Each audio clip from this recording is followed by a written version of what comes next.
আসসালামু আলাইকুম। ওয়ালাইকুম আসসালাম। ভালো আছেন?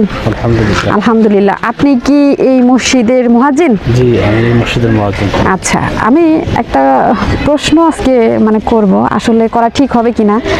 আচ্ছা, আপনাদের বেতন কত? 5,000। 5,000। আপনার বাড়িতে কে কে আছে? আমার মা আছে, আমার স্ত্রী আছে, আমি আছি। আচ্ছা, আর বাচ্চা নাই? না, বাচ্চা কয়টা? না, হয়নি, হবে আর কি। আচ্ছা, আপনার এখানকার কাজ কি মসজিদে? মানে আজান দেওয়া আর মসজিদ পরিষ্কার করা। আচ্ছা, আপনি 5 ওয়াক্ত নামাজের আজান দিই। আজান দেন 5 বার এবং মসজিদ আপনি পরিষ্কার করেন, তাই তো? জি। আচ্ছা, আমাদের এই দেশের মুয়াজ্জিনের বেতন বাড়ে না কেন? যে 5,000 টাকা বেতন, উনি এই 5,000 টাকা দিয়ে ওনার মা, বাবা, বউ এবং বাচ্চা হবে আবার ওনার। আচ্ছা, আমরা কি এই দিকগুলো কি বিবেচনা করতে পারি না? একজন সরকারি চাকরি যদি কর্মকর্তাও থাকে, 20,000 টাকার নিচে কোনো বেতন নাই, সেখানে আমাদের মুয়াজ্জিনের বেতন কিভাবে হয়? আমাদের আল্লাহর ঘর মসজিদে এসে 5 ওয়াক্ত সময় তারা 5 বার আজান দেয়, তার মূল্যটা কি আমরা একটু বাড়াই দিতে পারি না? আর যে এই যে ইসলামের পথে যে কাজ করতেছে, একটা মসজিদে এসে পরিষ্কার করতেছে, তার বেতন কি আর বাড়া যায় না? এই সকল ভিডিওগুলো শেয়ার করবেন। আর আপনার জন্য আমি কি করতে পারি সেটা দেখি একটু। আর আমি বলবো, এই 5,000 টাকায় আপনার বাড়িতে সংসার চলে ঠিক মতো?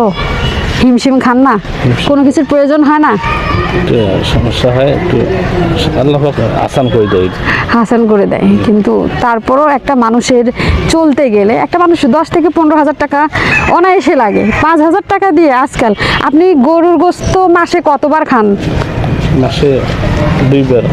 মাসে 2 বার। জি। আর প্রত্যেক দিন মাছ গোস্ত দিয়ে ভাত খান কি? না, সবজি ডাল। সবজি ডাল।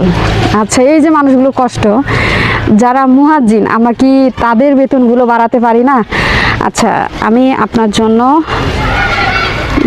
এই টাকাটা দিলাম, আপনি এই টাকাটা একটু খরচ করিয়েন, ঠিক আছে? আমি চেষ্টা করব প্রতি মাসে কিছু না কিছু দেওয়ার জন্য, ঠিক আছে? আমাদের এই ভিডিওগুলো একটু শেয়ার করবেন। আমরা তাদের পাশে কোনো না কোনোভাবে দাঁড়াতে চাই। এই মানুষগুলো কারো কাছে বলতে পারবে না, এই মানুষগুলোর ঋণ আমরা কখনো শোধ করতে পারবো না। যেখানে মাইকের আজানে আমরা সবাই চলে আসি এই মসজিদে নামাজ পড়ার জন্য, সেই মসজিদের মুয়াজ্জিনের বেতন আমরা তাকে বেশি দিতে পারি না। তার বেতন এটা হওয়ার কথা না, তার বেতন আরও বেশি হওয়ার কথা, যেটা সরকারি চাকরিজীবী যারা আছেন